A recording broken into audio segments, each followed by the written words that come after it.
From Illinois Public Media, this is the 21st show. Go. I'm Brian Mackey. 10, 9, 8, 7. RS-25 engines lit. 4, 3, 2, 1. Booster ignition. And liftoff. The crew of Artemis II now bound for the moon. Humanity's next great voyage begins. That was the countdown, as he just said, to the launch of Artemis II, the recent mission to the moon and back. This was humankind's first lunar flyby in more than 5 decades, the first crewed one at least. The last one goes back to the Apollo program in the 1970s. 4 people were on Artemis II, but their achievement was the culmination of work by thousands upon thousands of others, scientists, engineers, technicians. And some of those people are based right here in the 21st state. A little later, we'll hear from an executive at a company based in Downers Grove that supplies a key component NASA has been using for decades.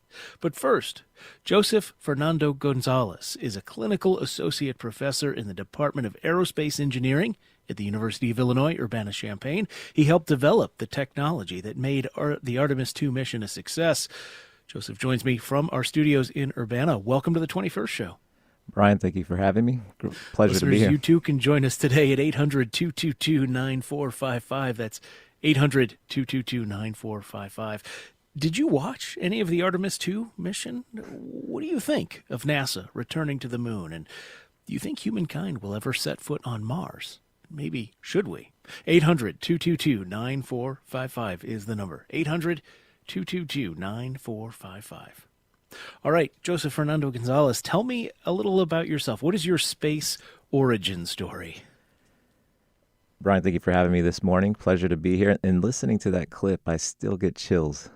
It's amazing, the accomplishment that we had as a program, as a society, to be able to accomplish a mission like that.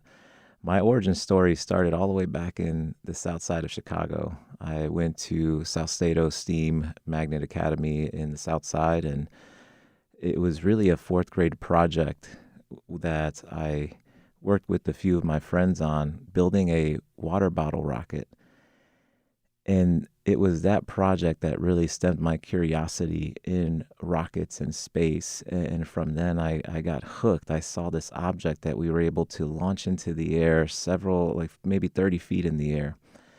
And from there I got hooked, and I started following more of the NASA shuttle launches. Growing up, there was a lot of them in the late 80s and the 90s.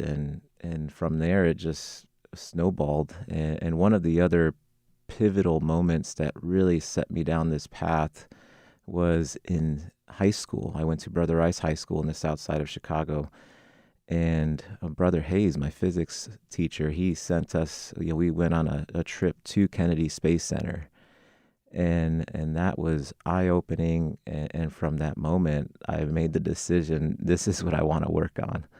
Oh, you one-up me. I was going to ask if you got to hang out at the Museum of Science and Industry. They have the Space Center there, but you went straight to Florida. Went straight to Florida, absolutely.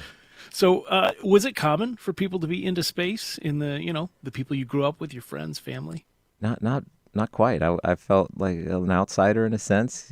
My 2 goals in life were to be a professional baseball player, and once that my mom always asked me to have a backup plan, so my backup plan was something even probably more difficult, and to be an astronaut was my backup plan. So there, I wasn't with much company in that arena. Definitely on the baseball side, so many kids grow up wanting to be professional baseball players, but not many that I have met that have wanted to be astronauts in the circles that I grew up in. Yeah. Was that weird at all? I mean, were people make fun of that, or you keep it to yourself, or how did that play out?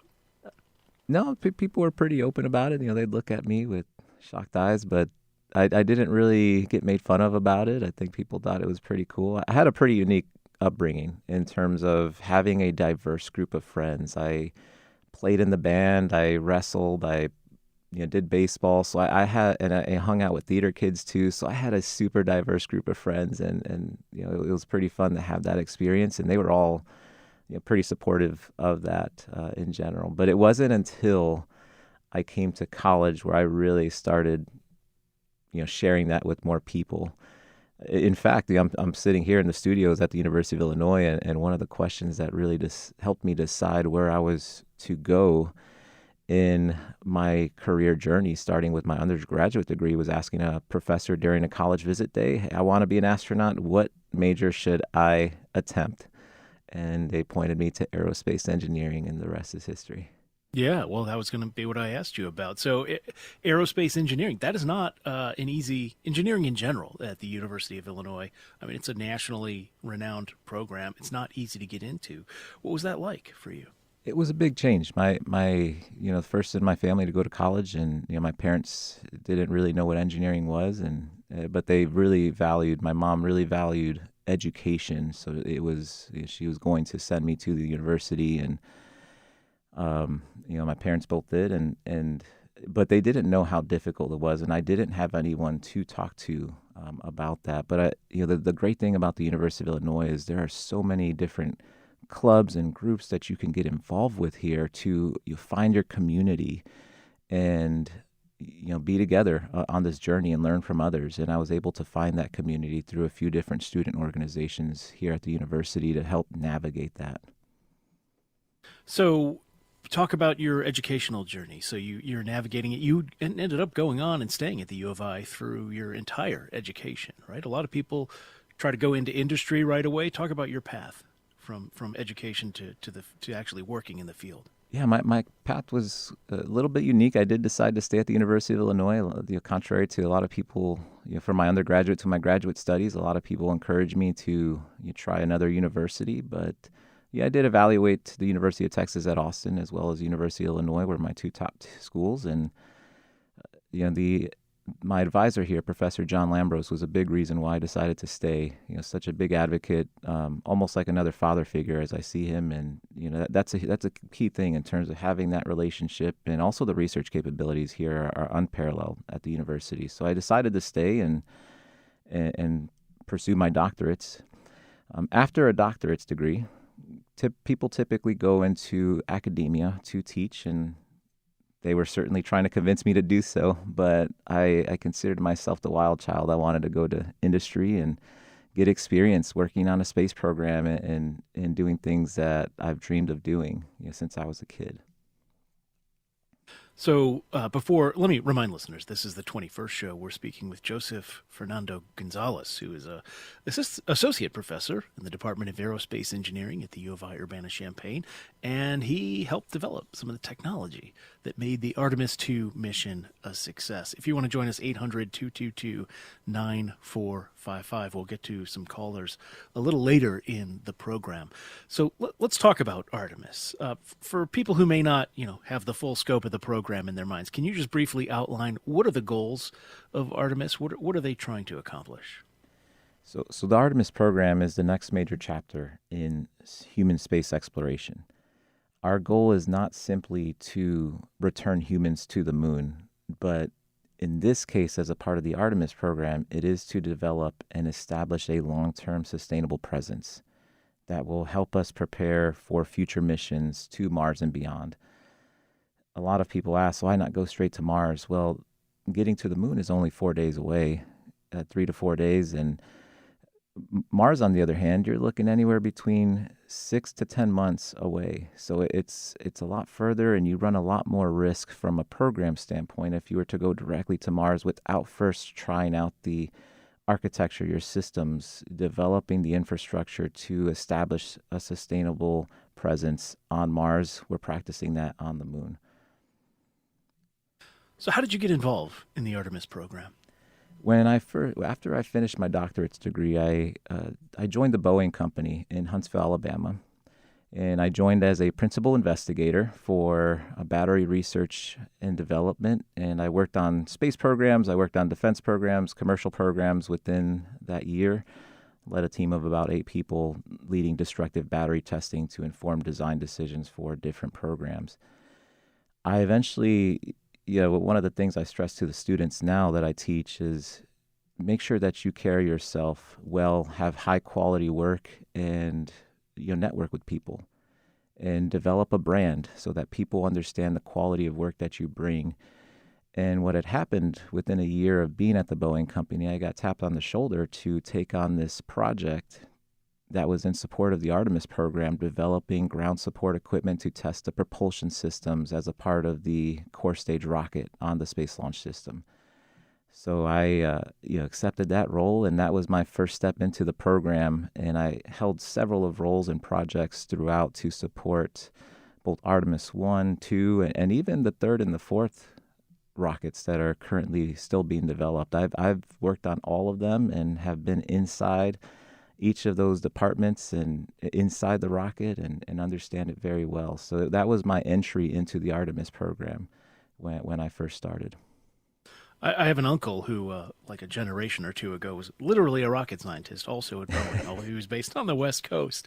I don't know if you count yourself as a rocket scientist properly, but you mentioned destructive battery testing before we get to I just have to ask about that. I'm envisioning sledgehammers and blowtorches. What does the work of a principal investigator at a company like Boeing look like, day in, day out?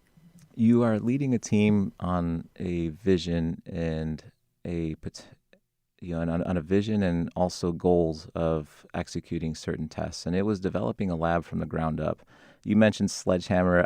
One of the funny things that I showed in staff meetings when we had to include a safety moment is a person doing destructive battery testing. They had a pole with a nail taped to the end of it, and he was poking it with flip-flops on, no safety goggles or anything like that. And this is what not to do. But when it comes to doing research, especially at a renowned company like Boeing and others that exist, there's a quality and a standard to the work that you do, and that's what we did. We developed the capability to be able to test those batteries and be able to inform design, battery pack designs on spacecraft, launch vehicles, on commercial airplanes. So it was pretty exciting, very dynamic. The research environment is always very dynamic. It changes month to month, week to week, day to day. But that was a very good entry into the program. A lot of creativity that you're allowed to make, especially in a research area. So tell me a little more about what sort of work you were specifically doing on the Artemis missions when you moved over to that project. Yeah, when I went to that project, I started off as a fluids test engineer and a mechanical test engineer. We had to develop and build over 20 gas pneumatic system panels that would test our propulsion systems on the core stage rocket. We also had a lot of flex hoses and tubes and fittings and flanges that had to be developed and cleaned and essentially delivered to the factory to support the rocket. That was about a 2-year project and very exciting. A lot of hands-on experience that I gained. And I worked with technicians that have worked on space programs for over 25 years. So I learned so much from them in that project, working for the Artemis as my first role. I then transitioned into a different role after that project was concluded.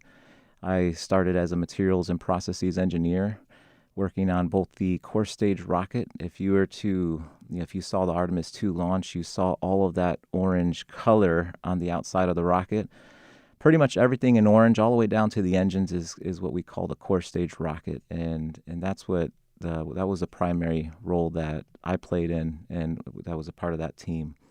So we were responsible for all the materials that go onto the rocket, understanding everything that not only from a design standpoint, but also production, installing installing the hardware, putting the materials and the coatings on. And I eventually transitioned from there to a production role as well to support production. I traveled to Stennis Space Center to support the Green Run test campaign, which was a full-scale 8-minute hot fire of the core stage rocket, and then supported launch operations for Kennedy Space Center. So had a lot of traveling to do from Huntsville, Alabama to the Michoud Assembly Facility to Stennis Space Center to the Kennedy Space Center.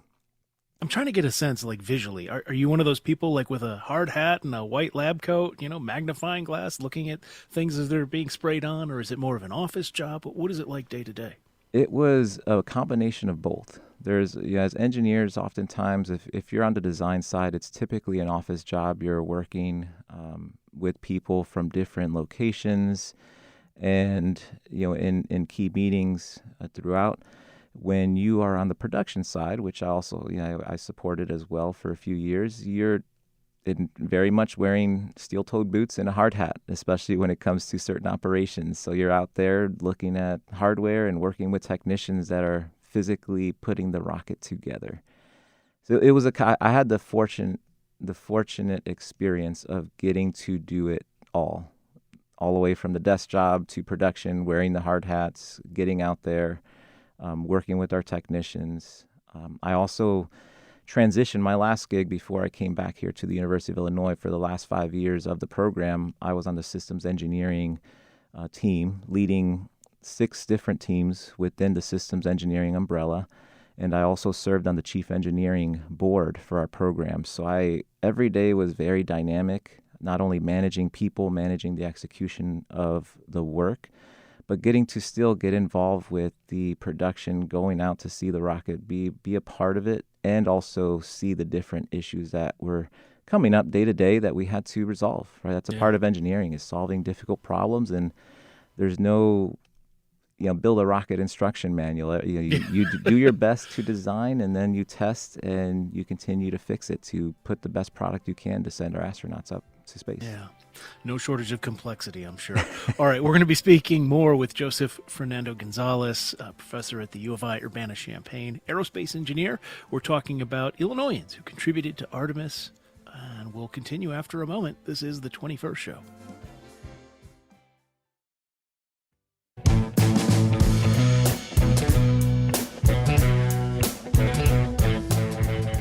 It's the 21st Show. I'm Brian Mackey. For the first part of our program today, we're talking with some of the Illinoisans who have ties to NASA's Artemis program, and specifically the Artemis II mission that just happened last month. It was NASA's first lunar flyby, the first crewed human flyby since the Apollo missions in the 1970s. And it's part of NASA's program to return to the moon.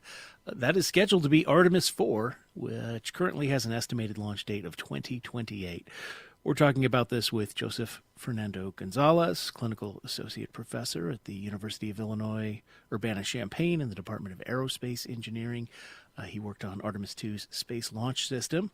I also want to bring in someone from a Downers Grove-based company that's been helping NASA since the Apollo days. Chemring Energetic Devices makes NASA's standard initiator. We'll talk a little bit more about exactly what that is, but it's basically a starter for mechanical operations. It was recently named the coolest thing made in Illinois by the Illinois Manufacturers Association, a trade group. Joining me now to talk more about this is Maury Leland, Vice President of Strategy and Business Development for Chemring. Maury, welcome to the 21st Show. Thank you, Brian. It's great to be part of this show. So tell me a little bit more about the history of Chemring. Well, it's a great company. I represent a few hundred people based in Downers Grove, which, if you're not familiar with that, it's on the western side of Chicago, out in the suburbs. The company has actually been around for a little more than 50 years, but 50 years ago this year, we started in the energetics and energetic device business, which maybe we can explain more about. But we're headquartered there, and we pull people from the entire region up there. Yeah, what is an energetic device? So it's a great question. If we think about it simply, energetics is just, think of it in its basic form, think of like gunpowder. That is one form of stored energy. So energetics that we do takes some of that powder, albeit in a much more sophisticated chemistry, and we put that stored energy into a small device. And then at the appropriate time, that stored energy is turned into something mechanical. So it's about the energetics, but it's really about the devices. And by a device, you means in the space context, if you want something mechanical to happen. So if you want the solid rocket boosters to detach, a stage to separate, or if you want an umbilical to detach, or parachutes to deploy, all those things require a mechanical action, and most of them start with a small amount of stored energy in a compact device that translates and makes those things actuate. And I suppose one way to do this could be through like a hydraulic valve or something, but you could probably get a lot more force per square inch for the weight and everything else that goes into it with just a little bit of gunpowder or some sort of other chemical compound. Yeah, and that's the idea behind the standard initiator, I gather. That is the idea behind it. And it's about size, weight, and power, effectively. How much energy do you need to actuate a device? Yeah, it may be a thruster. It may be something that needs an expanding gas volume, or it may need something that needs just pressure or flame. But that's the basis of what the NASA Standard Initiator is. The NSI, as it's called, is a device that it's changed through the years, but it actually goes back to Apollo Space Shuttle days, where NASA needed a standardized type of device that's quite sophisticated, actually, and extremely reliable under some difficult conditions to drive a variety of different things. So they created this small, it's an inch and a half long and maybe an inch around, and it contains some stored energy. And when it applied with a very specific electrical input, it it functions to drive those other devices. So the NSI serves as a basis for multiple functions in the Artemis mission and in many other spacecraft and missiles, actually. Yeah, Joseph Gonzalez, let me bring you back in. Is the initiator, something you encountered in your work on Artemis or in aerospace engineering more generally? Absolutely. As a systems engineer, this was pretty neat to see that this device came from somewhere in Illinois, having grown up in Chicago myself. Because oftentimes as engineers, when we send out requirements out there, our supply chain takes care of it, and then we end up getting a part right into the production floor. But we had pyrotechnic engineers that I worked with in terms of closing out their verification at the end of delivering a rocket to NASA and ensuring that all of our specs and requirements from a pyrotechnics standpoint are valid, are complete. So I got to hold one of these devices. I got to work with some of the engineers that's their specific role and job on the program. And again, really cool to have Maury here and to know that these devices stemmed from Downers Grove, just the suburbs of Chicago. Yeah, so Maury, let me ask you: if somebody is watching the Artemis II launch, right, and they see the space launch system going up, they see the boosters separating, what sorts of things would they have seen that were actually initiated by the standard initiator from your company, from Chemring? Oh, that's a great question. What materializes out of it? It's actually from the start of the mission to the end. So from the time the rocket motion, the boosters are ignited, let's say, it sounds simple, but you light the torch at the bottom, and that's a one-time operation that has to work. It has to be reliable without fail. So we call that extreme reliability. So when you light the boosters, it starts at the very beginning with a pyrotechnic device, a small initiator that lights something larger that ultimately lights the boosters. Interesting thing when you're watching it go up, couple 2.5, 3 minutes after launch, when the solid rocket boosters burn out, it shows them falling away from the rocket. Well, they do fall away, but it's actually, those boosters are connected to the main body by something we call a thruster. And it looks like, for those of you who can remember, like pistons on a car, on your tires, a shock absorber. Well, there's 3 of these things that look like really big shock absorbers that connect a solid rocket booster to the main body. And after the boosters burn out, those pistons actually extend to kind of push the boosters away. Those are our devices made right there in Downers Grove that are connecting and then pushing away the boosters. And then so on. And there's other devices along the way, but at the terminal end, when you see the parachutes deploy, you see the top of the Orion capsule open up. There's drogue chutes and there's a parachute. And when it touches down in the ocean, those parachutes are detached. All of those are mechanical functions that are initiated by our devices. So it is from start to finish. There's applications for this throughout the mission profile. So, Joseph Gonzalez, I want to come back to you. You mentioned when we were talking earlier about hoses and gaskets, and anyone who is familiar with the history of manned spaceflight will know the phrase O-ring and the significance of that, specifically to the Challenger mission. And I wonder how you take that upon yourself and your teammates as you are working with things that are so critical, and there's going to be so much attention to how they operate and so little margin for error? Talk about how you deal with that. You deal with that by first creating a culture of safety and first-time quality within your team. There's a lot of incidents that have happened throughout the history of space exploration, and you mentioned one of them, and the Challenger.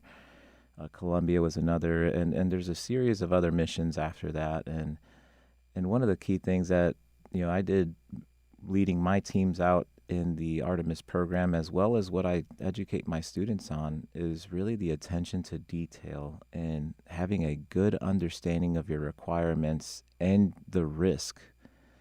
Sometimes the conditions are not going to be ideal. You have to understand the risk if you were to proceed in making a decision.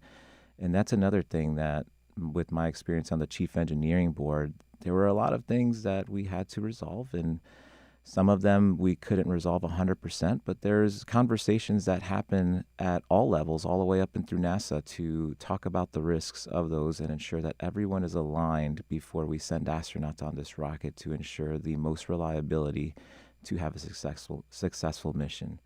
So it really starts with the culture in terms of the teams that you lead and develop and the work that they put out.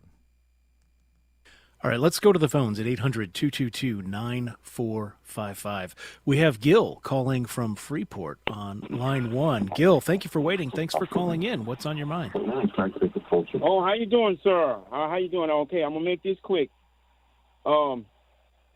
Everybody's talking about the hardware and the technology and the Artemis II. Great, love it. But here's our problem. I'm going to make this fast. Humanity hate one another. We have smart engineers in the United States, and don't let me mention China, because they make robots that serve you coffee and dance. My point is, we have smart people on planet Earth, but if they take away the hatred and come together as a unit, they can build a spaceship to get to Mars. And that's all I have to say. All right, Gil, thanks for the call. I appreciate it. Let's also hear from Paul calling from Urbana. Paul, thank you for calling in. Well, it's interesting that I had a similar impulse as the previous caller, and I was going to point at the ISS, the International Space Station, as a joint project. The previous caller just mentioned the Chinese robots. They have a jumping robot that they're planning on putting on the moon, and maybe because they're communists, they have a 5-year plan to have an astronaut there by 2030.